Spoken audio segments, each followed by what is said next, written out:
Yo, Fifth. First off, I want to say happy birthday. Eminem to me is what Dr. Dre is to Eminem. Yeah. So to disrespect him in any way is just you out of pocket. 50 Cent and Eminem ain't just a mentor and his protege. These two move like blood brothers in the rap game, but don't get it twisted. Last question. I hate to stir it up, but Afrojack has been talking. You anything you want to say? Who? Afrojack? Who? That's what I thought. Thank you. In October, you did something to get back at Ja Rule. Yeah. And please tell the people what you did, because this is quite I bought like the first 4 rows in his concert. How much are the tickets? $15. I said, okay, give me the first 4 rows. How many seats is that? That's got to be like 200 seats. They're also two of the most cutthroat rappers to ever touch a mic. Yeah, we took the L. We took the L, but you know what? People take L's. It's not the L, it's what you do, and if you keep swinging and keep fighting. Whether they strike solo or team up, the result is pure destruction, careers end, egos get shattered, and rivals end up humiliated for the world to see. Got nothing against some of them that can rap, but I care about us more. I don't want to go through, I don't want to talk about it no more. I don't want, for 22 years, every time I do an interview, they ask me about Eminem. Just look at the damage they've caused. Ja Rule's entire empire got torched so bad that even Ja himself had to admit he lost. Deciding to life up. Rick, bro, I'm a life up. Friend of mine's robbed Ja Rule. And I'm in a club, and I see, what's up? And let's not forget Benzino, who tried to square up with Eminem only to end up breaking down in tears. When 50 and M smell weakness, they don't let up. They enjoy the chaos, and the rap game has never been the same because of it. So let's rewind and break down how some unlucky rappers found themselves on the wrong end of their wrath. First up, Ja Rule. This is where the storm really began. According to 50, the beef sparked after his boy Troy robbed Ja. He see me kicking it with robbed him, and he feel like, oh, didn't speak to this dude because I know the kid robbed him, but I know this kid, I grew up with him. An incident that Ja never got over.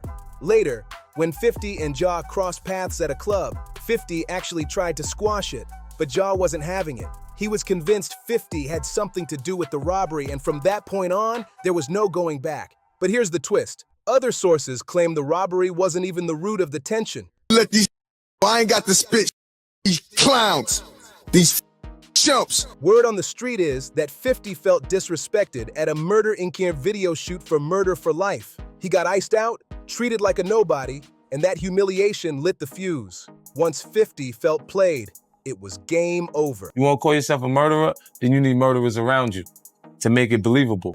By 1999, he dropped Life's on the Line, a diss track aimed straight at Ja Rule and the whole Murder Inc. camp. Meanwhile, Ja Rule's career was blasting off. And I wasn't letting nobody get to their gun to pop me, know what I mean? So I started poking straight up and down. And that's the whole truth, nothing but the truth, so help me God. His debut album, Veni Vedi Vici, was flying off shelves, selling millions, and he looked untouchable at the top of the charts. By 2000, the smoke between 50 and Ja wasn't just music. It was spilling into real life. The two of them ended up booked at the same nightclub in Atlanta. 50, what's the definition of a wankster, man? I mean, what is that? Ja Rule, Irv Gotti. I'll tell you personally, the Murder Inc., the people that you see like Irv, Ja, the people that are involved in the business aspect are... And what should have been just another performance turned into straight chaos. Words got heated, the insults flew, and before anyone knew it, fists were flying. It wasn't nothing crazy. It was nothing big. It was just a little scuffle. It was nothing big. Yes, sir. But he felt the need, to go to the cops. And press charges. By Mr. Jackson, that as a result of the above described conduct, informant suffered lacerations. Informant, y'all. Informant. Informant. For the people. Dang you, man. This wasn't rap beef on wax anymore. It was personal, and everybody in that club felt the tension explode. But the drama didn't stop there. Later that same year, things took an even darker turn. 50 was in New York at the legendary Hit Factory studio. Oh, I heard some dudes from over on such and such said they're trying to kill you or they're gonna get at you. I'm like, so what?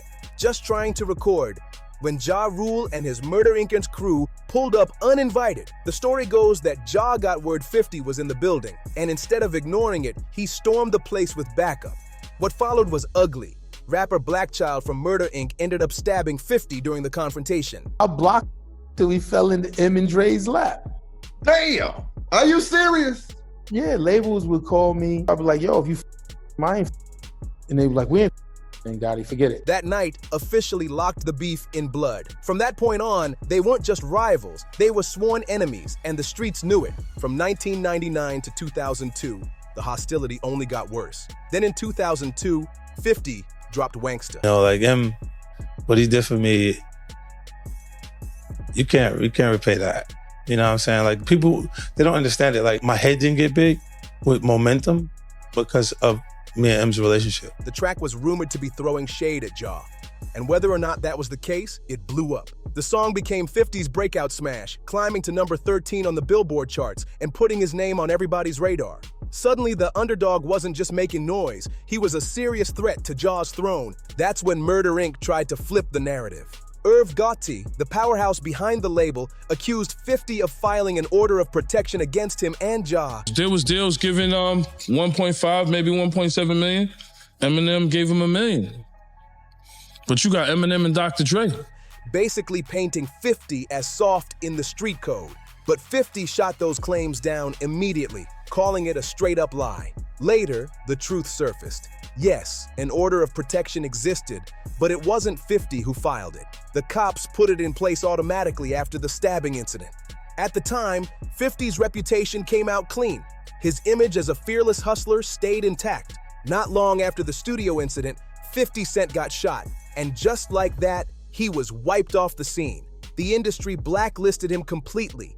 Labels wanted nothing to do with his name, and it got so bad that he had to leave New York altogether, heading all the way to Canada just to find a studio willing to let him record.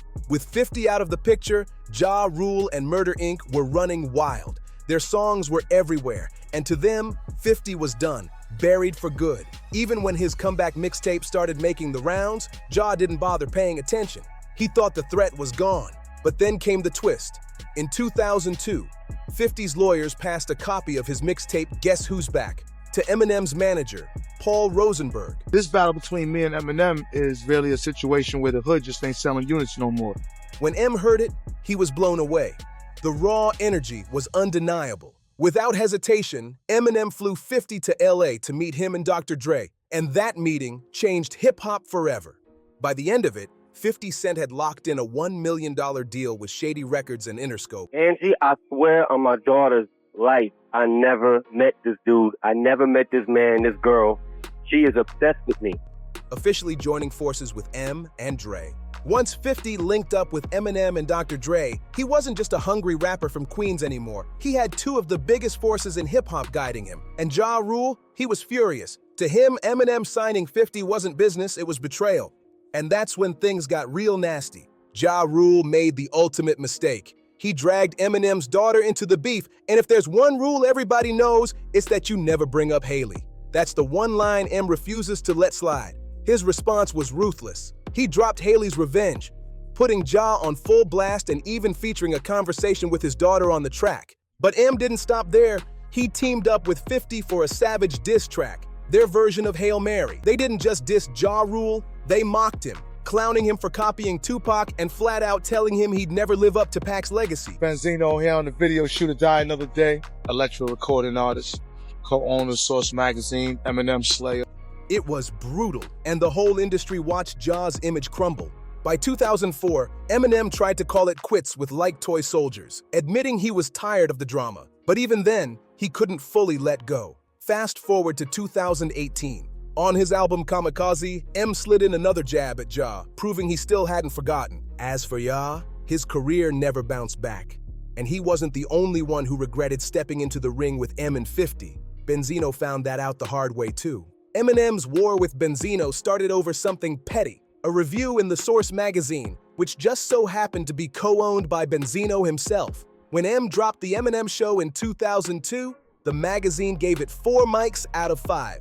For most rappers, that's a win, but not for M. He felt it was a slap in the face.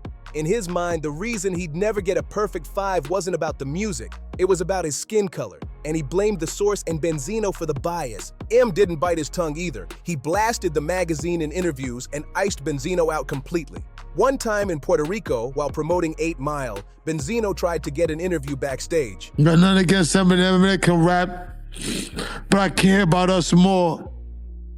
I don't want to go through, I don't want to talk about it no more. I don't want, for 22 years, every time I do an interview, they ask me about Eminem. My daughter came into the industry figuring that, hey, I gotta be cool with Eminem because everybody's against my dad. You think that? Oh, nah, man. But M shut him down cold. Later, Benzino admitted the snub stung, but instead of letting it go, he fired back the only way he knew how, with a diss freestyle aimed straight at Eminem. By the end of 2002, Benzino turned the heat up. He dropped Pull Your Skirt Up, going directly at M's neck, and followed it with another diss, I Don't Wanna. He thought he was making a statement, but all he really did was wake up a monster, because at that point, Eminem was done playing polite. He unloaded with some of the most vicious diss tracks of his career, Invasion, The Sauce, and The Brutal Nail in the Coffin. On those records, M didn't just attack Benzino's bars, he tore his whole image apart. He mocked his weak rapping, clowned him for being too old for the game, exposed his fake gangster act, and even dragged his shady business moves into the spotlight. Benzino wasn't about to take Eminem's shots lying down. He clapped back with Die Another Day and even dropped a parody of Lose Yourself called Better Lose Yourself. But then he made the biggest mistake of his career. He crossed the line by threatening Eminem and his daughter Haley.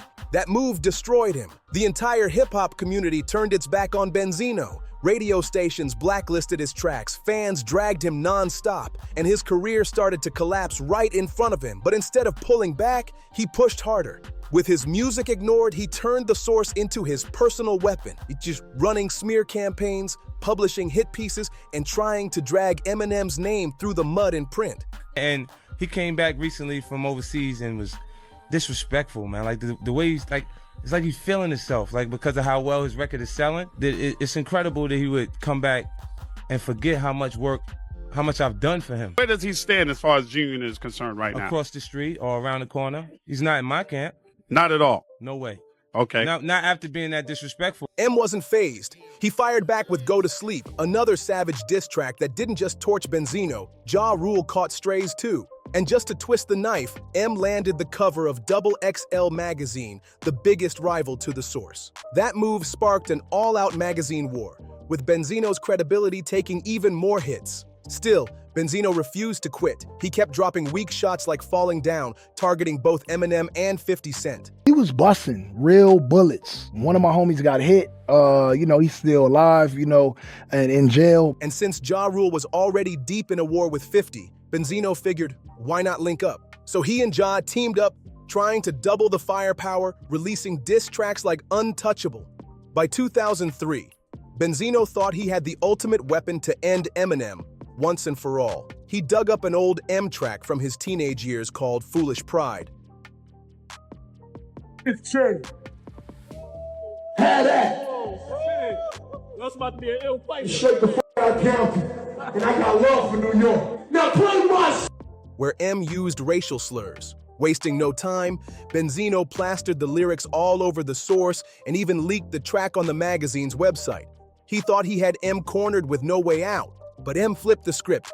He immediately owned up to it, apologized, and took full responsibility. Fans saw the honesty, forgave him, and moved on. By then, it didn't even matter. The hip-hop world had already crowned Eminem the clear winner of the feud.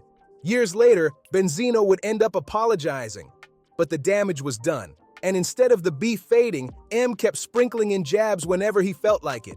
Even in recent years, he's taken shots not just at Benzino, but at Benzino's daughter, Coi Leray, too. Eventually, the reason I wasn't on the Super Bowl is because I'm not a safe artist. You don't know what game gonna do when you get up there. So it's just like, he not safe, so they went with the safe. The weight of it all broke Benzino down. On Drink Champs, he admitted through tears that the feud had haunted him for more than 2 decades. He even said it damaged his bond with his daughter, claiming she probably felt forced to side with M since the entire world seemed to be against her dad. Crazy that Ye did more for me in the last 2 weeks that Dre did for me my whole career. It was a public moment of defeat that showed just how deep M's words cut. But Benzino wasn't the only one who got dismantled. Another casualty was The Game. In August 2023, when Eminem linked up with Ez Mill for the track Realist, it was supposed to be Ez's big debut moment. Instead, M stole the spotlight once again, unloading direct shots at The Game and proving his venom hadn't dulled with time. And I used to think Eminem was better than me. So what you saying right now? He's not. Challenge. Hey, challenge it. Game, you don't want to go versus against Eminem. Yes, I do. One of the coldest bars from Eminem's verse on Realist went, "All the envious rappers I torch if I'm on a joint with them, and their only retort is I'm not played in the clubs. Put a cork in it. Only reason they still play your clubs? 'Cause you still perform in them." Brutal. That was M's direct response to The Game's shot, where he claimed M's music never gets spun in clubs, a jab he first threw in his 10-minute diss track, The Black Slim Shady, and M made sure to flip that insult right back in his face. Always respected Eminem, 50, and with us. So Suge came, he had some Mexican. We from New York. You ain't never seen a tattoo on his forehead. And it's the Suge. He liked the cigar, and he trying to see what you gonna do. So Eminem, 50, everybody outside. But here's the thing. This feud didn't just appear out of nowhere. It actually traces back years before The Game ever dissed Eminem. It all started with 50 Cent and G-Unit. Back when The Game was first breaking through, Dr. Dre saw his potential and signed him. Instead of pushing him purely as a solo act, Dre thought it would be a power move to insert him into G-Unit. This is when I knew Eminem was real. He's like, I don't give a man. This is when I knew, I'm like, damn, Eminem is a real 50 what's up? Night came to the video shoot in the club video. I remember that. We was shooting in the club video. Shit, somebody said, Suge Knight here. I was at the bar, Game was there. He was shooting in the club scene. And Suge came in with 30 Mexicans, like you said. There you go. And I just remember Smurf and 50 was like, what's up, man? What you want to do? The rap crew already dominating under 50's leadership. Some thought it was genius, a cosign that could launch The Game to new heights. Others whispered he was just riding 50's wave. Either way, being in G-Unit instantly put him in the same circle as two giants, 50 Cent and Eminem, and The Game capitalized. In 2005, he dropped his debut album, The Documentary, and it exploded. Tracks like How We Do and Hate It or Love It became massive hits, proving The Game had the pen, the voice, and the charisma to stand on his own.